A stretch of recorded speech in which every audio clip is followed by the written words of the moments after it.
भारत के सर्वश्रेष्ठ पुरस्कारों में से एक पद्म पुरस्कार 2026 की घोषणा हो चुकी है दोस्तों आज हम लोग इस वीडियो में पद्म पुरस्कार से संबंधित कुछ महत्वपूर्ण पॉइंट्स को देखेंगे। साथ ही साथ 50 प्रश्न को भी हम लोग इस वीडियो में कवर करेंगे। वीडियो शुरू करने से पहले मैं आपसे यह भी कहना चाहता हूं दोस्तों कि अगर आप हमारे वीडियो में नए हैं तो इसे लाइक कर दीजिए, शेयर कर दीजिए। साथ ही साथ अगर आप चैनल को सब्सक्राइब नहीं किए हैं तो इसे सब्सक्राइब करना भी मत भूलिएगा दोस्तों। तो चलिए दोस्तों शुरू करते हैं आज का वीडियो। और आज के वीडियो में देखेंगे पद्म पुरस्कार 2026 से संबंधित महत्वपूर्ण पॉइंट्स के बारे में, और उसके बाद हम लोग क्वेश्चन को डिस्कस करेंगे। तो भारत सरकार ने गणतंत्र दिवस 2026 की पूर्व संध्या पर पद्म पुरस्कार 2026 की घोषणा की है। इस वर्ष राष्ट्रपति ने कुल 131 पद्म पुरस्कारों की मंजूरी दी है, जिनमें से 5 हो गया पद्म विभूषण, 13 हो गया पद्म भूषण और 113 हो गया पद्मश्री। पद्म विभूषण में किन किन लोगों को सम्मानित किया गया है उसके बारे में हम लोग देख लेते हैं। पद्म विभूषण यह देश का दूसरा सबसे बड़ा नागरिक सम्मान है जो असाधारण और विशिष्ट सेवा के लिए दिया जाता है। किन किन लोगों को पद्म विभूषण से सम्मानित किया गया है उसके नाम को हम लोग देख लेते हैं। श्री धर्मेंद्र सिंह देवोल, इन्हें मरणोपरांत कला के क्षेत्र में दिया गया है। श्री वी.एस. अच्युतानंद, इनको भी मरणोपरांत सार्वजनिक मामले के क्षेत्र में दिया गया है। श्री के.टी. थॉमस, सार्वजनिक मामले में प्रदान किया गया है। सुश्री एन. राजम, कला के क्षेत्र में प्रदान किया गया है। और श्री पी. नारायणन को साहित्य एवं शिक्षा के क्षेत्र में प्रदान किया गया है। अब चलिए हम लोग पद्म विभूषण किन किन लोगों को दिया गया है। टोटल 13 लोगों को पद्म विभूषण से सम्मानित किया गया है। वो कौन कौन से हैं उनके बारे में हम लोग देख लेते हैं। यह उच्च क्रम के विशिष्ट सेवा के लिए प्रदान किया जाता है। और इसके कौन कौन से प्रमुख नाम हैं, मतलब किनको किस क्षेत्र में मिला है उसके बारे में हम लोग देख लेते हैं। कला के क्षेत्र में अलका याग्निक महाराष्ट्र की, ममूटी केरल की, पीयूष पांडे मरणोपरांत है महाराष्ट्र की, शतावधानी आर गणेश कर्नाटक के। और चलिए अब अगला हम लोग देख लेते हैं सार्वजनिक मामले में किनको दिया गया है। तो शिबू सोरेन को मरणोपरांत झारखंड के थे। भगत सिंह कोश्यारी को उत्तराखंड के। बी.के. मल्होत्रा को दिल्ली के जो मरणोपरांत दिया गया है। वेल्लापल्ली नटेशन को केरल के थे। फिर व्यापार एवं उद्योग के क्षेत्र में उदय कोटक को मिला है महाराष्ट्र के। खेल के क्षेत्र में विजय अमृतराज को मिला है यूएसए के। चिकित्सा के क्षेत्र में डॉक्टर नोरी दत्तात्रेय युडू को मिला है यूएसए के। कल्लीपट्टी रामासामी पलानीस्वामी को मिला है तमिलनाडु के। समाज सेवा के क्षेत्र में किनको मिला है वो देख लेते हैं। एस.के.एम. मइलानंदम तमिलनाडु के मिला है। चलिए अब अगला हम लोग देख लेते हैं पद्मश्री के बारे में। पद्मश्री कुल 113 लोगों को प्रदान किया गया है। इसमें हम लोग देख लेते हैं कि कुछ जो महत्वपूर्ण चर्चित नाम है उन लोगों के बारे में हम लोग देख लेते हैं। यह पुरस्कार विभिन्न क्षेत्रों में विशिष्ट सेवा के लिए दिया जाता है। इस वर्ष के कुछ चर्चित नाम जैसे हो गया खेल के क्षेत्र में रोहित शर्मा को, क्रिकेट में हरमनप्रीत कौर को, क्रिकेट में सविता पुनिया को, हॉकी के क्षेत्र में प्रवीण कुमार को खेल के क्षेत्र में दिया गया है। कला के क्षेत्र में आर माधवन, प्रसेनजीत चटर्जी, सतीश शाह को मरणोपरांत और अरविंद वैद को मिला है। शिक्षा एवं विज्ञान के क्षेत्र में ममिडा जगदीश कुमार को, पूर्व यूजीसी प्रमुख हैं। और विझीनाथन कामाकोटी को आईटीटी मद्रास के हैं।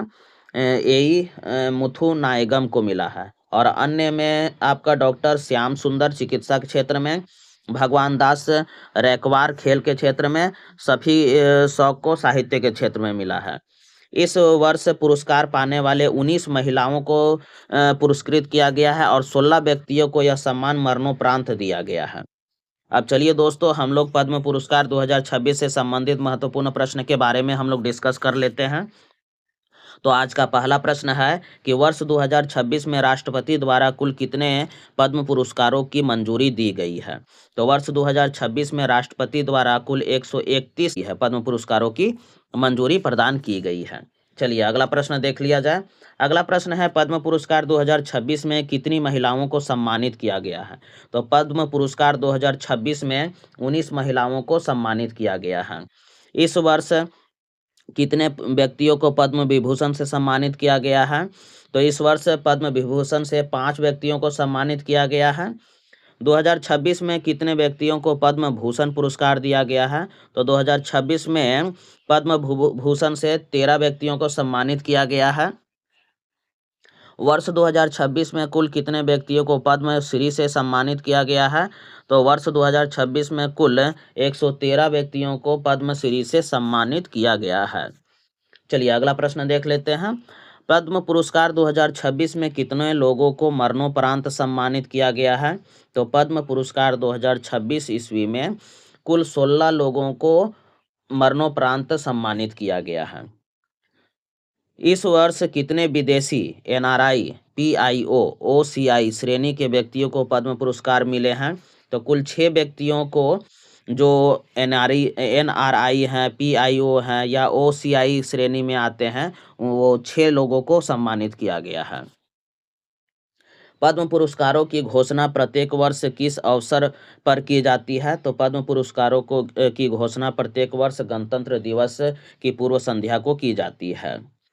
भारत का सर्वोच्च नागरिक सम्मान कौन सा है? तो भारत का सर्वोच्च नागरिक सम्मान भारत रत्न है। पद्म पुरस्कारों की स्थापना किस वर्ष की गई थी? तो पद्म पुरस्कारों की स्थापना 1954 ईस्वी को की गई थी। अभिनेता धर्मेंद्र सिंह देओल को किस श्रेणी में पद्म विभूषण दिया गया है? तो अभिनेता धर्मेंद्र सिंह देओल को कला के क्षेत्र में पद्म विभूषण से सम्मानित किया गया है। वी.एस. अच्युतानंदन, जिन्हें पद्म विभूषण मिला है, किस राज्य के पूर्व मुख्यमंत्री थे? तो वी.एस. अच्युतानंदन, जिन्हें पद्म विभूषण से सम्मानित किया गया है, वो केरल राज्य के मुख्यमंत्री थे, पूर्व मुख्यमंत्री थे। सुश्री एन राजम को किस क्षेत्र में पद्म विभूषण 2026 से सम्मानित किया गया है? तो सुश्री एन राजम को कला के क्षेत्र में पद्म विभूषण 2026 से सम्मानित किया गया है। सुश्री एन राजम एक वायलिन वादन करती है। न्यायमूर्ति केटी थॉमस को किस क्षेत्र में योगदान के लिए पद्म विभूषण दिया गया है? तो न्यायमूर्ति केटी थॉमस को सार्वजनिक मामले में पद्म विभूषण से सम्मानित किया गया है। चलिए अगला प्रश्न देख लिया जाए। श्री पी नारायणन को किस क्षेत्र के लिए पद्म विभूषण 2026 प्रदान किया गया है? तो श्री पी नारायणन को साहित्य एवं साहित्य के क्षेत्र में पद्म विभूषण 2026 से सम्मानित किया गया है। प्रसिद्ध पार्श्व गायिका अलका याग्निक को किस पुरस्कार से सम्मानित किया गया है? तो प्रसिद्ध पार्श्व गायिका अलका याग्निक को पद्म भूषण से सम्मानित किया गया है। अगला प्रश्न देख लिया जाए। झारखंड के किस पूर्व मुख्यमंत्री को मरणोपरांत पद्म भूषण 2026 दिया गया है? तो शिबू सोरेन को झारखंड के पूर्व मुख्यमंत्री शिबू सोरेन को मरणोपरांत पद्म भूषण से सम्मानित किया गया है। टेनिस खिलाड़ी विजय अमृतराज को किस श्रेणी में पद्म पुरस्कार मिला है? तो टेनिस खिलाड़ी विजय अमृतराज को पद्म भूषण सम्मानित किया गया है। कोटक महिंद्रा बैंक के संस्थापक उदय कोटक को कौन सा सम्मान मिला है? तो कोटक महिंद्रा बैंक के संस्थापक उदय कोटक को पद्म भूषण से सम्मानित किया गया है। अभिनेता ममूटी को कला के क्षेत्र में कौन सा सम्मान मिला है? तो अभिनेता ममूटी को कला के क्षेत्र में पद्म भूषण से सम्मानित किया गया है। अगला प्रश्न है, विज्ञापन जगत के दिग्गज पीयूष पांडे को मरणोपरांत किस पुरस्कार से नवाजा गया है? तो विज्ञापन जगत के दिग्गज पीयूष पांडे को मरणोपरांत पद्म भूषण से सम्मानित किया गया है। डॉक्टर नोरी दत्तात्रेयुडू यूएसए की किस क्षेत्र में पद्म भूषण मिला है? तो चिकित्सा के क्षेत्र में पद्म भूषण से सम्मानित किया गया है डॉक्टर नोरी दत्तात्रेयुडू को। भारतीय क्रिकेट कप्तान रोहित शर्मा को कौन सा पद्म पुरस्कार दिया गया है? तो भारतीय क्रिकेट कप्तान रोहित शर्मा को पद्मश्री से सम्मानित किया गया है। हरमनप्रीत कौर को किस खेल में योगदान के लिए पद्मश्री 2026 मिला है? तो क्रिकेट क्षेत्र में योगदान के लिए पद्मश्री सम्मानित किया गया है। भारतीय महिला हॉकी टीम की गोलकीपर सविता पुनिया को कौन सा सम्मान मिला है? तो भारतीय महिला हॉकी टीम की गोलकीपर सविता पुनिया को पद्मश्री से सम्मानित किया गया है। अभिनेता आर माधवन को किस क्षेत्र में पद्मश्री पुरस्कार दिया गया है? तो अभिनेता आर माधवन को कला के क्षेत्र में पद्मश्री पुरस्कार से सम्मानित किया गया है। प्रसेनजीत चटर्जी किस राज्य के प्रसिद्ध अभिनेता हैं जिन्हें पद्मश्री मिला है? तो प्रसेनजीत चटर्जी पश्चिम बंगाल के प्रसिद्ध अभिनेता हैं जिन्हें पद्मश्री से सम्मानित किया गया है। प्रसिद्ध अभिनेता सतीश शाह को जिसे मरणोपरांत मिला है वह किस श्रेणी के पद्मश्री मिला है? तो कला के क्षेत्र में उन्हें पद्मश्री से सम्मानित किया गया है। यूजीसी के पूर्व अध्यक्ष ममिडाला जगदीश कुमार को किस क्षेत्र में पद्मश्री मिला है? तो यूजीसी के पूर्व अध्यक्ष ममिडाला जगदीश कुमार को साहित्य एवं शिक्षा के क्षेत्र में पद्मश्री से सम्मानित किया गया है। आईआईटी मद्रास के निदेशक विझीनाथन कामाकोटी को कौन सा सम्मान मिला है? तो आईआईटी मद्रास के निदेशक विझीनाथन कामाकोटी को पद्मश्री से सम्मानित किया गया है। भगवान दास रैकवार को किस क्षेत्र में पद्मश्री 2026 दिया गया है? तो भगवान दास रैकवार को खेल के क्षेत्र में पद्मश्री से सम्मानित किया गया है। प्रोफेसर शफी शौक किस केंद्र शासित प्रदेश से हैं जिन्हें पद्मश्री मिला है? तो जम्मू कश्मीर केंद्र शासित क्षेत्र से हैं जिन्हें पद्मश्री से सम्मानित किया गया है। व्लादिमीर मेस्तवीरी सविली जिन्हें मरणोपरांत किस खेल में पद्मश्री से मिला है? तो कुश्ती के कोच के क्षेत्र में उन्हें पद्मश्री से सम्मानित किया गया है। कुश्ती में उन्हें पद्मश्री से सम्मानित किया गया है। कुश्ती में वो एक कोच थे। पद्म पुरस्कारों की चयन समिति की अध्यक्षता कौन करता है? तो पद्म पुरस्कारों की चयन समिति की अध्यक्षता कैबिनेट सचिव करता है। पद्म पुरस्कार एक वर्ष में अधिकतम कितने व्यक्तियों को दिए जा सकते हैं मरणोपरांत को छोड़कर? तो कुल 120 व्यक्तियों को दिए जा सकते हैं मरणोपरांत को छोड़कर। किस पद्म पुरस्कार का डिजाइन कमल के फूल के समान होता है? तो तीनों पद्म पुरस्कार का जो सम्मान होता है वह कमल के फूल के समान ही होता है। पद्म विभूषण पुरस्कार का रिबन किस रंग का होता है? तो पद्म विभूषण पुरस्कार का रिबन गुलाबी रंग का होता है, लोटस पिंक रंग का होता है। वर्ष 2026 में कितने विदेशी नागरिकों को पद्म पुरस्कार मिला? तो वर्ष 2026 में कुल 6 विदेशी नागरिकों को पद्म पुरस्कार से सम्मानित किया गया। श्री बलदेव सिंह को किस क्षेत्र में पद्मश्री 2026 से सम्मानित किया गया? तो श्री बलदेव सिंह को खेल के क्षेत्र में पद्मश्री 2026 से सम्मानित किया गया। श्री प्रवीण कुमार को किस क्षेत्र में पद्मश्री 2026 से सम्मानित किया गया? तो श्री प्रवीण कुमार को खेल के क्षेत्र में पद्मश्री से सम्मानित किया गया। पद्म पुरस्कार किसके द्वारा प्रदान किया जाता है? तो पद्म पुरस्कार माननीय भारत की माननीय राष्ट्रपति के द्वारा प्रदान किया जाता है। भारत रत्न के बाद देश का दूसरा सर्वोच्च सम्मान नागरिक सम्मान कौन सा है? तो भारत रत्न के बाद देश का दूसरा सर्वोच्च नागरिक सम्मान पद्म विभूषण है। क्या पद्म पुरस्कारों के साथ नगद राशि दी जाती है?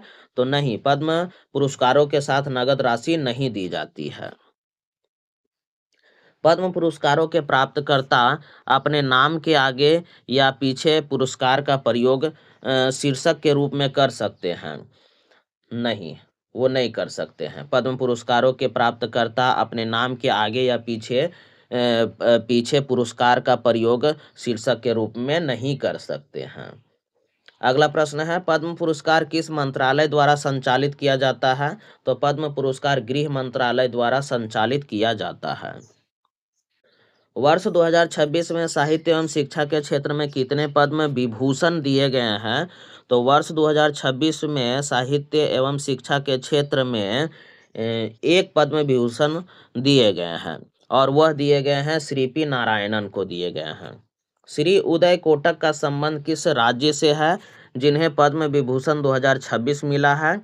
तो श्री उदय कोटक का संबंध महाराष्ट्र राज्य से है जिन्हें पद्म विभूषण 2026 से सम्मानित किया गया है। श्रीमती एन राजम का संबंध किस राज्य से है? तो श्रीमती एन राजम का संबंध उत्तर प्रदेश से है। श्री सतीश शाह को किस क्षेत्र में विशिष्ट सेवा के लिए पद्मश्री से सम्मानित किया गया है? तो श्री सतीश शाह को अभिनय या कला के क्षेत्र में विशिष्ट सेवा के लिए पद्मश्री से सम्मानित किया गया है। 2026 में पद्म पुरस्कारों की घोषणा भारत के कौन से गणतंत्र दिवस पर की गई है? तो 2026 में पद्म पुरस्कारों की घोषणा भारत के 77वें गणतंत्र दिवस पर की गई है। तो दोस्तों इस वीडियो में बस इतना ही। आपको हमारा वीडियो कैसा लग रहा है? अगर आपको हमारा वीडियो पसंद आ रहा है तो इसे लाइक कर दीजिए, शेयर कर दीजिए। साथ ही साथ दोस्तों अगर आप चैनल में नए हों तो इसे सब्सक्राइब करना मत भूलिएगा दोस्तों। धन्यवाद।